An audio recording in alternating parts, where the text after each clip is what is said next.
সুপ্রভাত। জি 24 ঘন্টা ডিজিটাল পেজে আমি অয়ন আপনাদের বাগবাজার বলরাম মন্দির থেকে স্বাগত জানাই।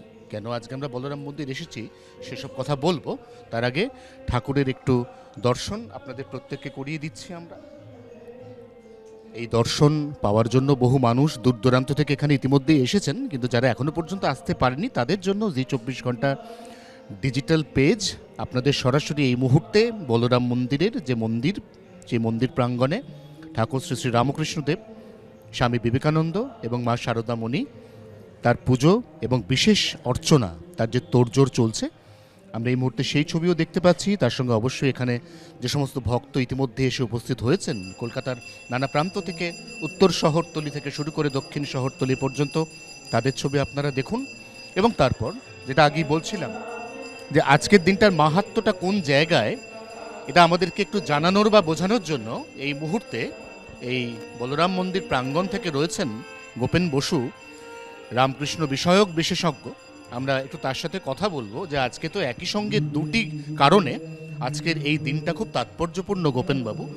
একটা হচ্ছে আজকে তো ঠাকুরের 191তম জন্মতিথি এবং আবির্ভাব তিথি, আরেকটি হচ্ছে স্বামী বিবেকানন্দ তিনি যে প্রত্যাবর্তন করেছিলেন সেই দিনটাও তো আজকে। তাহলে আজকের এই দুটো দিনের তাৎপর্য আপনার কাছ থেকে আগে খুব সংক্ষেপে জানতে চাই। আরও একটি তাৎপর্য আজকের দিনটি রয়েছে। রানী রাসমণি জন্মগ্রহণ করেছিলেন 1793 খ্রিস্টাব্দে 28শে সেপ্টেম্বর, কিন্তু তারও আজকে প্রয়াণ দিবস 1863 খ্রিস্টাব্দে, এই 61 খ্রিস্টাব্দের এই 19শে ফেব্রুয়ারি তার প্রয়াণ ঘটে কালীঘাটে। আসলে আজকে কোইন্সিডেন্ট ঘটেছে স্বামী বিবেকানন্দ, শ্রীরামকৃষ্ণদেবের আবির্ভাব এবং রানী রাসমণি, তিনটেকে যদি মেলাবার চেষ্টা, রাজ্য স্পর্শ বলতে আমরা যা বুঝি, একদম আজকের দিনে এখানে বিশেষ কি ধরনের পূজার্চনার আয়োজন করা হয়? কারণ আমরা জানি যে রামকৃষ্ণ মঠ মিশনের প্রতিটি মন্দির সেখানে প্রতিদিন বছরে 365 দিন শ্রদ্ধা ভরে, নিষ্ঠা ভরে ঠাকুর শ্রী শ্রী রামকৃষ্ণ, স্বামী বিবেকানন্দ এবং মা শারদামণি তারা পূজিত হন, আরাধ্য হন। আজকে বিশেষ কি পুজো আয়োজন? শ্রীরামকৃষ্ণদেবের আবির্ভাব এবং রানী রাসমণি তাকে ঠাঁই দিয়া দক্ষিণেশ্বরের কালী মন্দিরে নিবেদিতার কথাতে যদি বলতে হয়, একটি সুন্দর কথা নিবেদিতা উচ্চারণ করেছেন। একজন নারী যদি স্বপ্ন দর্শন করে তার তীর্থ দর্শন ক্যান্সেল করে তিনি যদি দক্ষিণেশ্বরের মন্দিরটি প্রতিষ্ঠিত না করতেন, তাহলে শ্রীরামকৃষ্ণদেবকে দক্ষিণেশ্বরের ভবতারিণী মন্দিরে আমরা আরাধনা করতে বা সাধন করতে দেখতাম না। একটা জিনিস বলে রাখা দরকার, এই রানী রাসমণির যে জানবাজারের বাড়ি, সেখানে ঠাকুর শ্রী শ্রী রামকৃষ্ণ তিনি সখী বেশে সেই দুর্গাপুজোর সময় দুর্গাপুজো করেছিলেন এবং কেউ চিনতে পারছিলেন না সেদিন ঠাকুরকে। ঠাকুরের মধ্যে সেদিন একটা অন্য অবতার যেন ভর করেছিল। সব মিলিয়ে আজকে সারাদিন কি ধরনের অনুষ্ঠান থাকে, সাংস্কৃতিক অনুষ্ঠান, পাঠ রয়েছে, কি থাকবে আজকে এই বাড়ির তাৎপর্য হচ্ছে এই বাড়িতে শ্রীরামকৃষ্ণদেব শতাধিকবার এসেছেন এবং রামকৃষ্ণ মিশন স্বামী বিবেকানন্দ পাশ্চাত্য থেকে ফিরে এসে এই বাড়িতেই প্রতিষ্ঠা করেছিলেন। তাই স্বামী বিবেকানন্দের ভারত প্রত্যাবর্তন, শ্রীরামকৃষ্ণদেবের আবির্ভাব তিথি, সেগুলো একদম মিলেমিশে একাকার হয়ে রয়েছে এই বাড়ি। গুরুত্বপূর্ণ এই যে বাড়ি দেখতে পাচ্ছেন, এই বাড়ি থেকে আজকে বিশ্বব্যাপী মানব সেবায় সব থেকে ব্রতী যে এনজিও, যাকে আমরা বলি বিশ্বের বৃহত্তম এনজিও অর্থাৎ রামকৃষ্ণ মঠ মিশন, তার প্রথম পথ চলা শুরু হয়েছিল এই বাড়ি থেকে।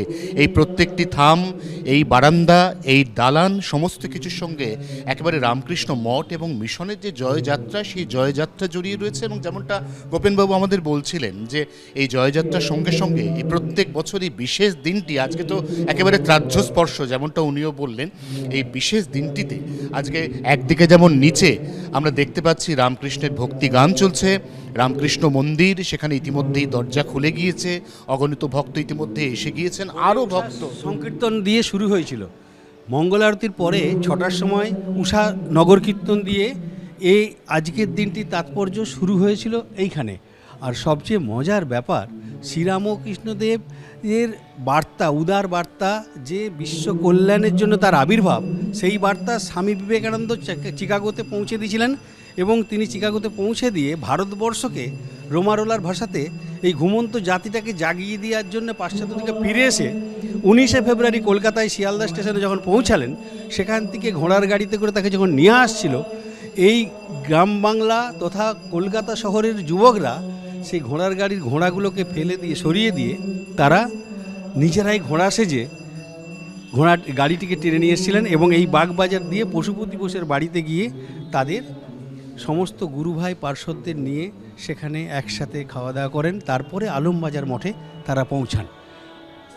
সত্যি কথা বলতে আধ্যাত্মিকতা এবং তার সঙ্গে এই যে গার্হস্থ্য জীবন, আমাদের এই গার্হস্থ্য জীবনের প্রতিটি কর্তব্য পালন করার পরেও যে আধ্যাত্মিক জগতে হাঁটা যায়, এটা আমাদেরকে প্রথম যিনি শিখিয়েছিলেন, বুঝিয়েছিলেন, তিনিই তো ঠাকুর শ্রী শ্রী রামকৃষ্ণ এবং পরবর্তীকালে তার আদর্শ শিষ্য স্বামী বিবেকানন্দ।